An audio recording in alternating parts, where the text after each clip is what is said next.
Welcome back, Taekwondo legends. It's the K-Man here. Welcome to TKD Performance Tips, here to help you become the best you can be at Taekwondo. Something I'm truly passionate about, which I'm sure you are, otherwise you wouldn't be here listening to me and watching me chat to you.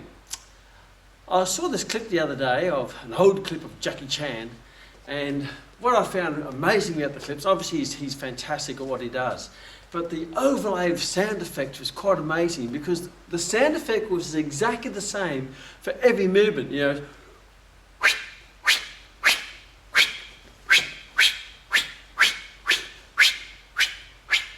Even his blinking. And there's the same sound effect, which was quite interesting and quite amusing, as you've seen in the old Kung Fu movies. They have those funny, it's like in the background, someone's with a stick, waving it, trying to get that windy, cracky sound, as the other person, every movement has that sound effect. Which made me think, when I see a lot of Taekwondo tournaments, and the participants who are partaking in the pattern tournament, sometimes it reminds you of what they're doing, because as a great master, Master Hutton, I've trained with once before, he said a lot of people, when they do patterns, they don't actually express the technique, whether it be a block or a punch. What they basically do is make shapes. And what I noticed is not only do they make shapes, but they then overlay a sound effect to it. So they'll do a block, and it'll just be, and they add a sound.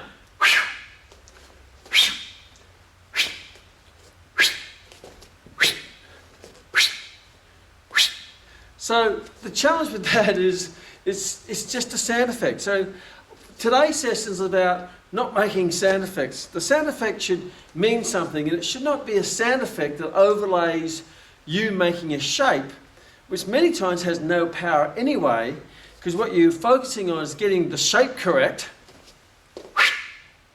technically correct, then you add a sound effect.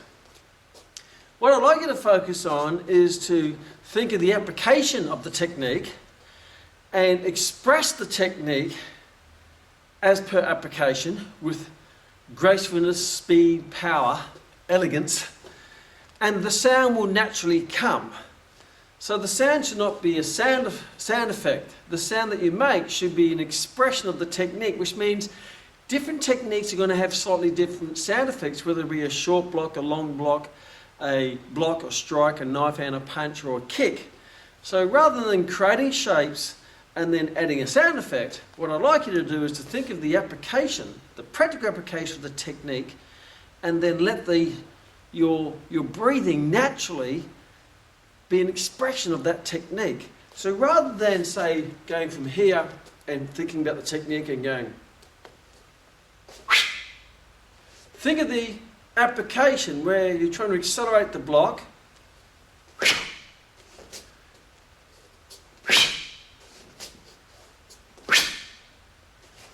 rather than just making the shape and adding a sound effect. And a good exercise to do is do your patterns without any sound. Because if you do your patterns without any sound, you know if there's any power in the pattern. Because sometimes the sound disguises the pattern, or disguises the power, or disguises the lack of power. So take the sound away, and then you know whether you're expressing power in a practical form in your pattern. So when you're doing a block, it might be from here, say from Dosan, take the sound effect away, just use natural breathing. Sorry, one snuck out.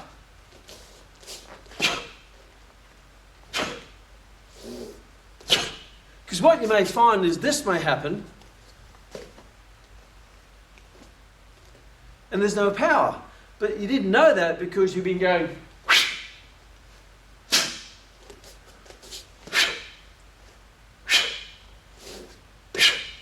Get rid of the sound.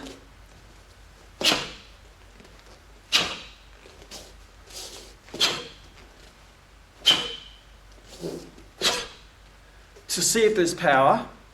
Practice without that, and your power should be visually, and you should feel the power through your block. And then reintroduce the breathing, which creates a bit of a sound effect.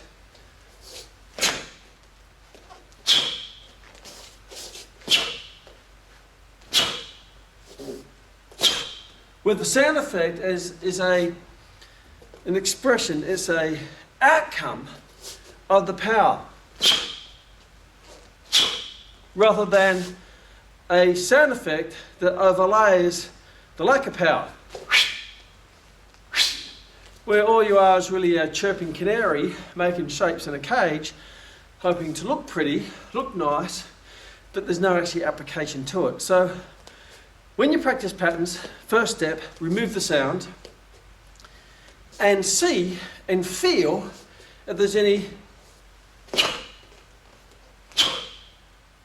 Keep sneaking out that little sound. See if there's any power. And if there's not, then continue to practice your patterns without any sound and to this power, and then let the sound effect come.